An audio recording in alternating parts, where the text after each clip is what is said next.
A millionaire CEO hired me. But not for the job I expected. True gay story. LGBTQ. I still remember the sound first, the low hum of the city outside my window, vibrating like a restless heartbeat against the glass. Karachi before sunrise feels like a different world, softer somehow, as if it's keeping secrets no one is meant to hear. And that morning, as I sat on the edge of my bed staring at my cheap iron shirt and slightly scuffed shoes, I felt like I was stepping into one of those secrets. I had an interview with him, Adrian Hale, a millionaire CEO, infamous perfectionist, and the kind of man whose name people said quietly, like it was dangerous to speak it too loudly.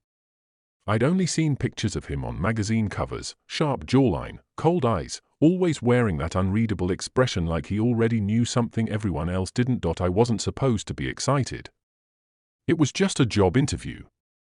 A personal assistant position. Nothing glamorous, nothing wild, but something about him stirred something in me I didn't like admitting, even to myself. As I walked to the bus stop, I kept going over the instructions his office had emailed me. Arrive at 6 a.m. sharp. Do not use the main entrance. Come alone. No explanation. No reason why. Just those clipped, precise sentences that felt more like commands. It should have been a red flag, but for someone like me, 23, broke, and one late bill away from eviction, red flags were just background color. Still, the unease stayed. A subtle tightening in my throat. A quiet whisper in my mind. Why does he want to meet you alone? Why before business hours? Why the back entrance? I tried to shake it off, but it clung to me all the way to the towering building that bore his name in steel letters, Hale Industries, the kind of place that made you straighten your posture automatically. Fog clung to the street like it didn't want to let anything go. Even the guards outside seemed half asleep, but the side entrance, pitch black. No guard, just a faint light flickering at the end of the hallway like something waiting. I stepped inside. The air was colder, much colder than outside, and the silence, heavy, like it was listening. Hello. I called out quietly, though I wasn't sure why. I wasn't expecting anyone yet, but my voice echoed back strangely, longer than it should have, as if the place wanted to stretch it. Then I heard it. A soft click somewhere deeper inside, like a door closing, or locking. My stomach tightened. I should have turned around. I should have walked out, but then a voice, smooth, low, unmistakably controlled, floated down the hallway. You're early. I froze. There he was, standing in the shadows, watching me like he'd been waiting, and the way he looked at me, it didn't feel like an interview was about to happen. It felt like something else entirely, something I wasn't prepared for, something I wasn't sure I should want. But why did it feel like he already knew that? If you'd like, I can now continue with the rising action, 1,200 to 1,500 words, in the same tone and structure. You're tense, he said from somewhere behind my left shoulder. I tensed further. He chuckled, a quiet, low sound. That wasn't meant to intimidate you. But it did. Everything about him did. I felt rather than saw him move closer. The air shifted. My breath caught. Relax, he murmured. How was I supposed to relax when he stood close enough that the warmth of his presence brushed the back of my neck? I swallowed. I'm trying. Don't try. Just breathe. His voice dipped lower, gentler, but no less commanding. I exhaled shakily. The tension in my shoulders eased a little. Not because I felt safe, but because his tone left no room for anything else. He circled back and sat in front of me again. Tell me about your life, he said simply. I blinked. My life? Yes. Everything. Family. Past. Regrets. What keeps you awake at night? That's personal. So is this job? A beat of silence. I hadn't realized how much I wanted someone to ask about me. Really ask. Not out of politeness, but out of intent. So I told him, not everything, but enough about my family. Money struggles. Feeling invisible in most spaces I entered. Working small jobs just to survive. The loneliness that clung to me no matter where I went. He listened. Really listened. No interruptions. No judgment, just those sharp grey eyes absorbing every word. When I finished, he leaned back and studied me for a long moment. You think small, he said softly. I think, realistically. No, he shook his head. You think like someone who's used to being underestimated. His words hit deeper than expected. And what about you? I asked, what keeps you awake at night? He paused, then he said, control. It was such an unexpected answer that I frowned. Control. He nodded. Losing it. Or giving it to the wrong person. And have you? I asked, his gaze sharpened. Almost. Who was it? His jaw tightened just slightly. Someone who mistook my interest for permission. I didn't know what that meant. Or why the air suddenly felt heavier. Before I could ask further, he stood. Come. There's something I want to show you. He led me to a smaller hallway. At the far end was a heavy wooden door, the only door on the entire penthouse level that didn't match the sleek modern style. When he placed his hand on the doorknob, something flickered across his face, something tense. Private.As if what lay behind the door mattered more than anything else in the world. He turned to look at me. What I'm about to show you, he said quietly, requires trust. My heart hammered. Do you trust me? I opened my mouth, but no sound came out because I didn't know. I didn't trust him, not fully, but I also wasn't scared enough to run. Or perhaps I wasn't scared in the right way. His eye softened a fraction when he saw the hesitation. It's okay, he murmured. I like when people are unsure. It means they're thinking. Then he opened the door just a crack, enough for me to see a room bathed in low light, enough to sense warmth, the faint smell of cedar, a hint of something else I couldn't place. But before I could see more, he closed it again firmly. Quietly. Why wouldn't he let me see inside? Why show me only a glimpse? And why did he look almost disappointed when he turned away? Not yet, he said. You're not ready. Ready for what? I wanted to ask, but something in his expression told me that if I pushed too hard, he'd retreat, and I didn't want him to. Maybe that was a mistake. Maybe that was exactly what he wanted. Your first real task begins tomorrow, he said as he walked me back toward the elevator. Real task? Yes. His tone tightened in a way I couldn't decipher. It will be challenging. Uncomfortable. But necessary. For the job? I asked for you, he corrected. The elevator doors opened. I stepped inside. He stayed outside, hands in his pockets, gaze locked on mine. Rest tonight, he said softly. Tomorrow, everything changes. The doors began to close. I caught one last look of his expression, controlled, unreadable, almost gentle, almost, and then the doors shut completely, leaving me with one terrifying though. The third bang was louder, metallic, jarring, too deliberate to ignore. Adrian stiffened, not in fear, something else. A kind of alertness so sharp it felt like the air cut around him. Stay behind me, he said, voice low but steady. My legs moved before my mind did, instinctively shadowing him as he crossed the living area. The penthouse suddenly felt unfamiliar, too open, too exposed. Even the warm lights looked different, flickering like they sensed something approaching. I tried to breathe normally, but every inhale felt thin, shaky. Is there another way out? I whispered. No. His reply was immediate, unsettlingly calm. Which is why they won't expect you to still be here. Expect me?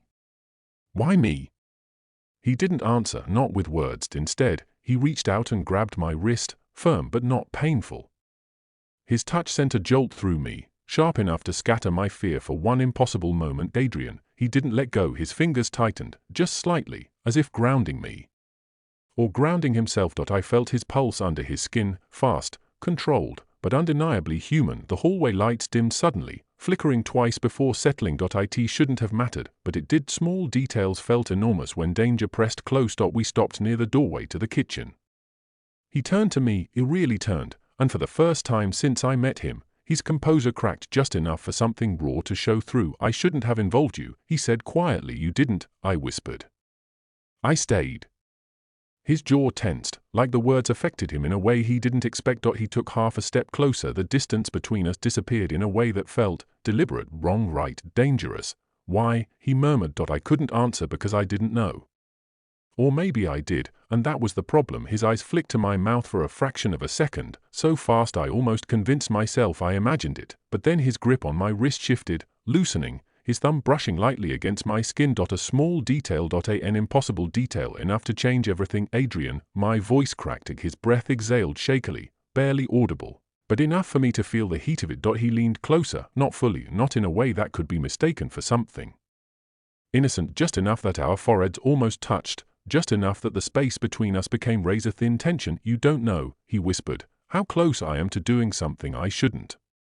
Every part of me froze, not from fear, from the terrifying realization that I wasn't sure I'd stop him. His eyes searched mine, desperate, unrestrained all at once. It felt like he was asking permission and denying himself at the same time, caught in a contradiction he didn't know how to escape. Then, another bang, closer, this one accompanied by a distant, muffled shout. We both jerked slightly at the sound, but our proximity didn't break. He didn't move away, neither did I. For one suspended second, time stretched impossibly thin, like the universe held itself perfectly still, waiting. His forehead brushed mine, barely, accidentally. Or maybe not. His hand slid up from my wrist to my forearm, fingers trembling against my skin. "Don't," he whispered. "Don't what?" My voice was barely sound. "Don't make me want." He cut himself off, breathing hard. Another bang, this one on the penthouse door. He finally tore himself away. The sudden loss of his warmth made the room feel colder than the night outside. He stepped back, not far, but enough to rebuild the barrier he needed. "We don't have time," he said, forcing composure back into his voice. "I need you to listen carefully." I nodded, though my mind was still caught in that moment, his breath, his closeness, his almost confession that felt too forbidden and too honest. He opened a concealed panel near the wall. "Behind it, an emergency stairwell door. You'll take this down to the 40th floor, he said. "There's security there." I stared at him. "What about you?" His expression hardened, but his eyes didn't match. His eyes looked like conflict, like regret. "I'll handle them." "What happens when they get in?"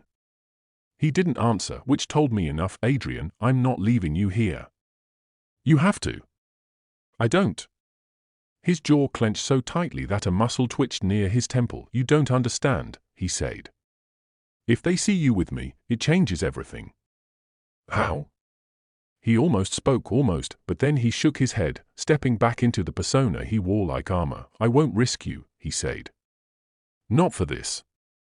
Another slam hit the main door, closer, angrier, like the impact rattled the walls. We both flinched. He reached out, impulsively, desperately, and his hand hovered near my cheek, not touching, just hovering. As if he wanted to remember the shape of my face without allowing himself the contact. "Go," he whispered. "I should have moved." "I didn't." He swallowed hard, eyes flicking to my lips again before he forced himself to pull away. "Please," he added. The word please coming from him felt like its own kind of shock. I stepped into the stairwell slowly, hesitantly. "Adrian," I said, my voice trembling. He looked up, and in his eyes, just for a second, was the truth he hadn't said. Something dangerous, something forbidden, something he didn't want me to see, but couldn't hide anymore. Before he could close the door, the main entrance slammed open with a final, violent crack. He turned toward the sound, and the stairwell door slammed shut between us. "If you want, I can continue with the conclusion." A cliffhanger. 400 to 600 words, in the same tense, emotionally charged, suspense-filled style.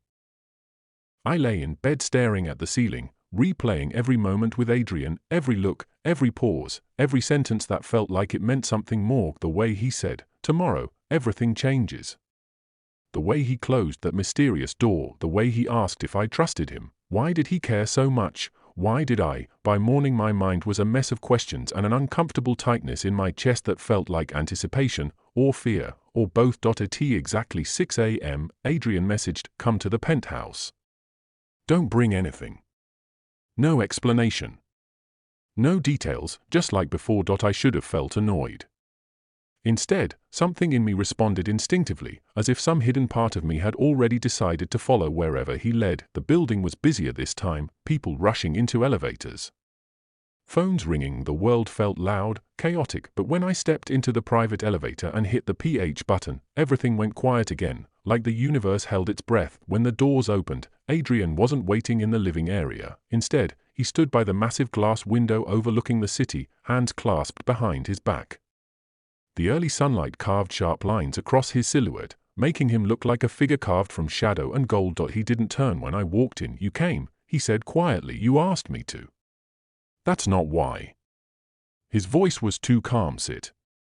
I sat on the edge of the sofa, pulse hammering. He finally turned, and something about his expression felt different today, tighter, more guarded, like he'd been fighting with himself long before I arrived. "There's something you need to know," he said. "Something I usually never share." My stomach knotted. Okay, he walked toward me slowly, each step precise. When he reached the edge of the sofa, he didn't sit, he stood over me, watching me with eyes that held both control and something dangerously close to vulnerability. I didn't select you from your resume, he said. What? You weren't even the most qualified applicant. Not by a long shot. Then why? Because you walked into the lobby 2 weeks ago, he cut in, and you looked at me. I froze. Had he seen that? The day I'd shown up to submit my application, I'd accidentally caught a glimpse of him exiting the elevator with his security detail. Our eyes had met for a split second, just long enough for me to look away too fast, too embarrassed. He noticed that. You looked at me like you were trying not to want something. His voice lowered, and I recognized that look. My heart thudded painfully.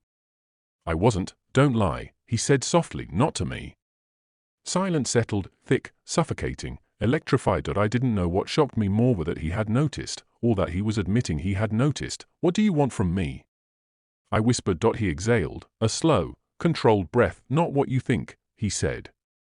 At least, not yet. Not yet. Those words hit somewhere deep and confusing. He finally sat across from me, leaning forward slightly, forearms resting on his knees. I brought you here early because someone tried to access my penthouse last night. My breath caught. Access it? For what? For me. His jaw tightened. Or for something they believe I have. A flicker of real human fear crossed his face, so brief I almost doubted I saw it. I swallowed. And what does this have to do with me? Everything. He leaned even closer. I think they followed you yesterday. A chill spread across my skin. Followed me? Why? Because you're new, he said, and because they saw me bring you up here. What are you saying? That someone is watching us. His silence was answer enough. He stood and walked to the security panel by the wall. When he tapped a button, a grainy black and white video appeared. The footage showed the dim hallway from yesterday, the one he'd made me use for the interview. A shadowy figure walked through it minutes after I'd left, not clearly visible, but unmistakably, searching. My throat went dry. Who is that? I asked quietly. I don't know, Adrian said. But they're persistent. Obsessive. And very patient. And you think they're after you? I know they are. He turned toward me again. His face had shifted into something sharper, more controlled, more dangerous. The version of him people whispered about, but now, he said softly, they've become interested in you too. A slow, creeping tension spread through the room like fog. Why me? I whispered. His eyes held mine, unwavering. Because you're important, because you matter to me. He didn't say the words aloud, but I felt them. You're a liability, he said instead, at least to them. And to you? I asked. His jaw clenched. For the first time, he seemed conflicted. Finally, he said, you're not a liability to me. He stopped, looking away. What? I pushed. He turned back, too fast, too intense, and for one sharp, suspended moment I thought he might say something that would change everything. Instead he said, you need protection. That's why you're here. Protection. The word sounded heavy, loaded. Protection from who? I asked. From anyone who thinks they can use you to get to me. A quiet, hot tension flared in my chest. But why would anyone think that? I whispered. This time he didn't look away. Because you matter, he said quietly. The room tilted. I didn't know if I misheard him, or if he regretted saying it the second it left his mouth, because something in his expression shifted, like he'd revealed too much. I swallowed hard. Adrian, I don't. He stood abruptly, pacing away from me. Don't thank me. Don't reassure me. Don't say anything you'll regret. What if I won't regret it? He froze. The air between us tightened until it felt like a wire pulled too thin. He turned slowly. His eyes, usually so controlled, now looked raw, unshielded, almost hungry. You don't know what you're inviting, he said quietly. Then show me, I whispered before I could stop myself. Silence. Then, unexpectedly, he laughed once. A humorless, breathless sound. You really don't understand, he said. This, whatever this is, wasn't supposed to happen. Then why am I here? He walked toward me. One step, then another, until he stood right in front of me again, close enough that I could see the strain in his jaw, the rapid rise and fall of his chest, the conflict etched into every angle of his face. His voice dropped to a whisper. Because I chose you. And I shouldn't have. My pulse thundered. Why?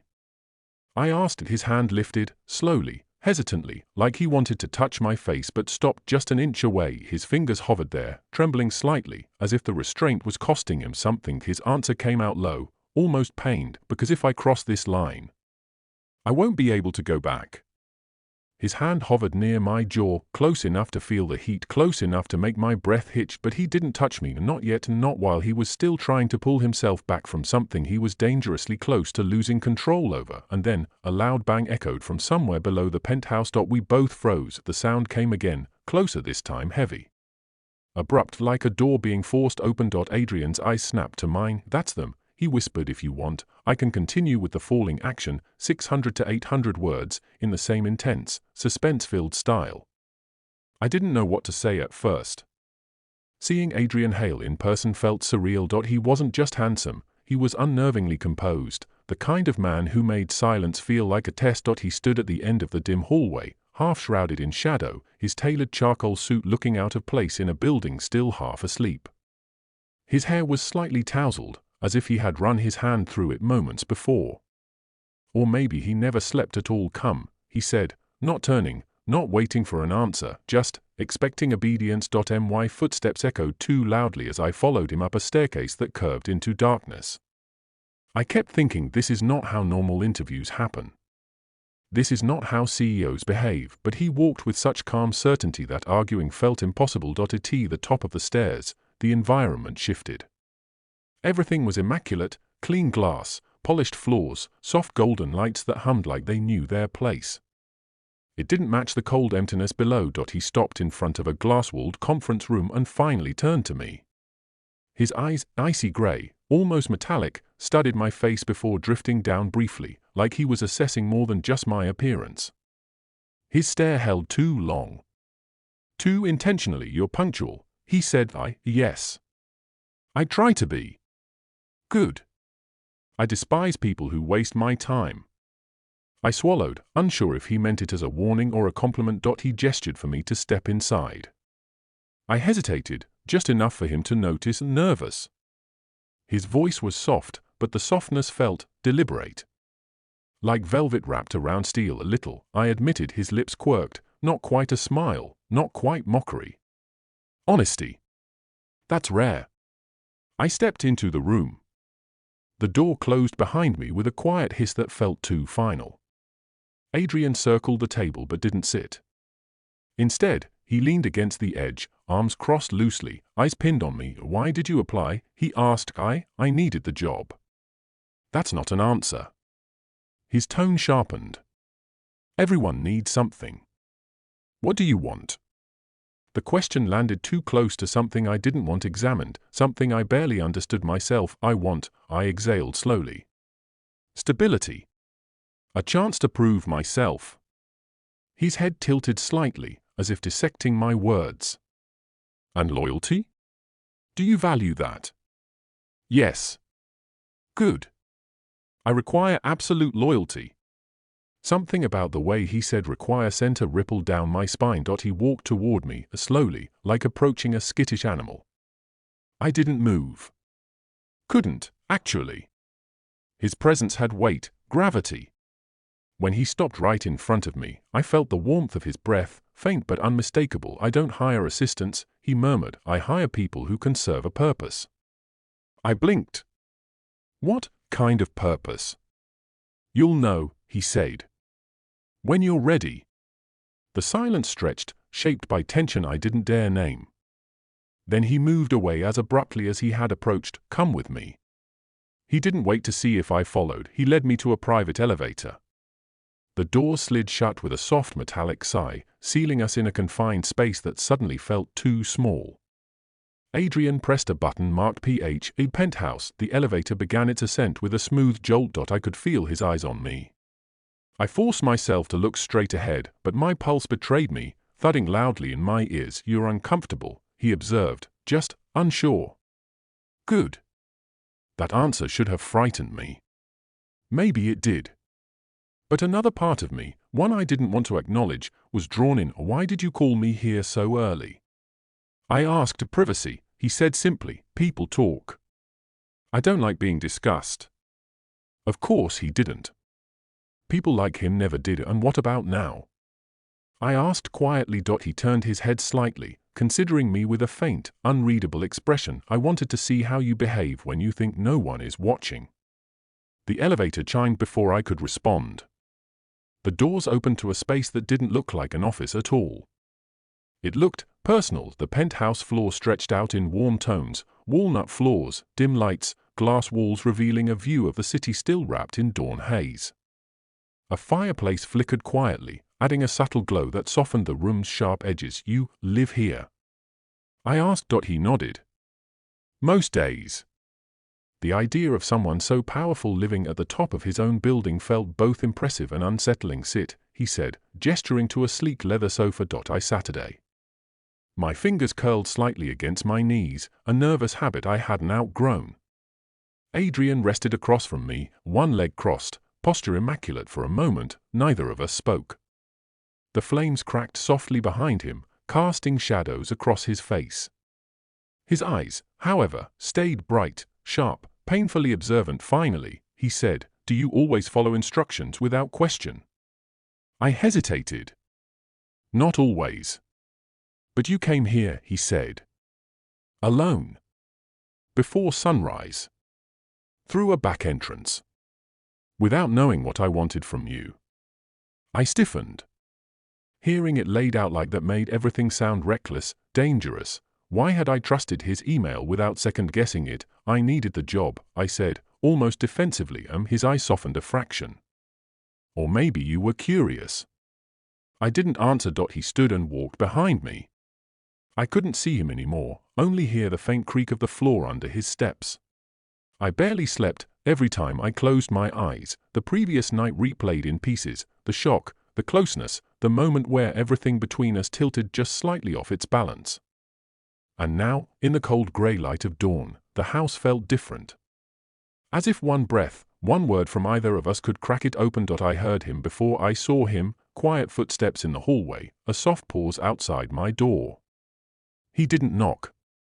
He didn't come in. But he stood there long enough that I felt the weight of his presence through the thin wood, almost like he was asking silently, "Are you awake? Are you okay?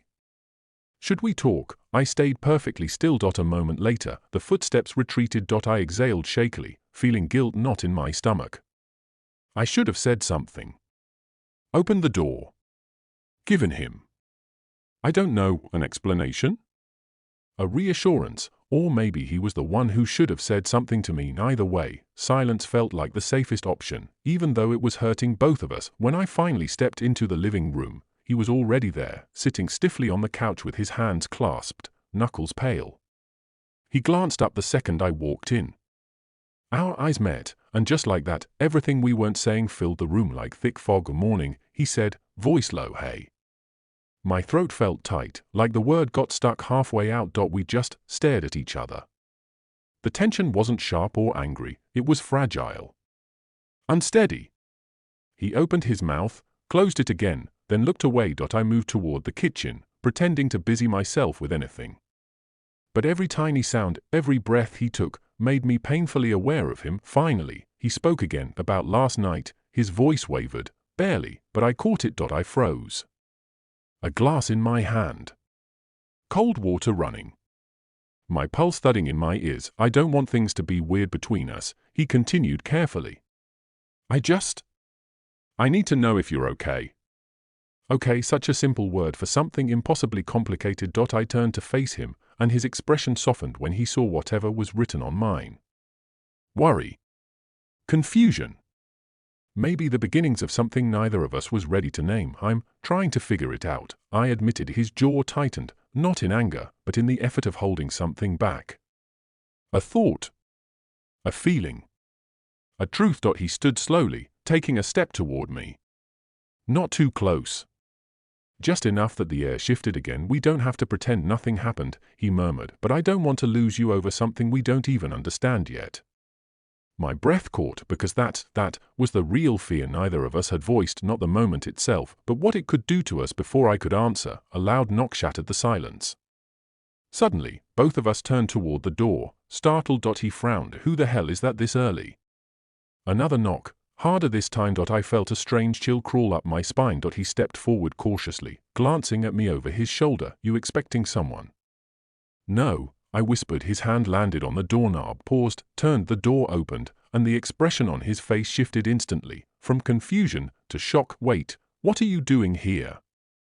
My heart dropped. To be continued. If you want, I can continue the story into the next chapter or write the whole complete story in polished format. The house felt unusually quiet that evening, too quiet, like it was holding its breath. I pushed open the front door and stepped inside, shaking the last bit of cold air from my jacket. The sky outside had been a deep, bruised purple, the kind that made the streetlights glow earlier than usual. Winter was definitely creeping in. Even the wooden floor under my shoes felt colder than it should have. It was supposed to be an ordinary night, routine, safe, but something felt off, like a puzzle piece had shifted while I was gone, so subtle no one else would notice, but impossible for me to ignore. I stood in the living room for a moment, letting my eyes adjust. Everything looked normal: the soft hum of the heater, the faint smell of laundry detergent from the morning wash, the couch cushions slightly uneven the way he always left them, and yet, my chest tightened with a strange unease. Why does it feel like something is about to happen? I shook the thought away and tried to laugh at myself. Maybe I was just tired. Maybe my mind was looking for drama where there was none. Still, as I walked deeper into the house, I couldn't ignore the tension coiling quietly in the back of my mind. His door was cracked open. A thin line of warm light spilled into the hallway, flickering softly like it was breathing. I paused. He rarely left his door open like that unless he wanted to talk, or unless he wasn't there at all. Hello. I called out gently. No answer. I told myself not to overthink it, but the silence felt heavier than before. A part of me wanted to push the door open. Another part whispered that I shouldn't. That crossing that line, even a small one, could change things in ways I wasn't prepared for. Instead, I moved toward the kitchen. The window above the sink was fogged from the heater, blurring the view of the street outside. I wiped a small circle with my sleeve and stared at the empty road. Not a single car. Not a single person. It's too quiet. Why did that bother me so much? Moments later, I heard the front door close softly. I turned around sharply, heart jumping. He walked in, hair slightly damp, cheeks flushed from the cold, eyes darker than usual. His expression froze when he saw me. Oh, you're home, he said, voice quieter than normal. Something in the way he looked at me made my stomach twist. There was tension in his shoulders, like he'd been carrying a secret all day and didn't know how to put it down. Yeah. Just got in, I replied, trying to sound casual. He nodded once and walked past me, but the air between us felt charged, like electricity just before a storm breaks. I watched the way his jaw tightened, the way his hand stayed curled at his sides, the way he didn't quite meet my eyes. What happened to him today? And why did I suddenly feel like it had something to do with me? He paused at his door. Didn't go inside, just stood there. Then he looked back over his shoulder, just for a second, and that single glance carried something I couldn't name, something unspoken, something dangerous, something that would change everything sooner or later. I swallowed hard, and somewhere deep inside me, a question formed. Was tonight really going to be just another normal night? Because suddenly, it didn't feel like it at all. If you want, I can continue with the rising action, 1,200 to 1,500 words, next.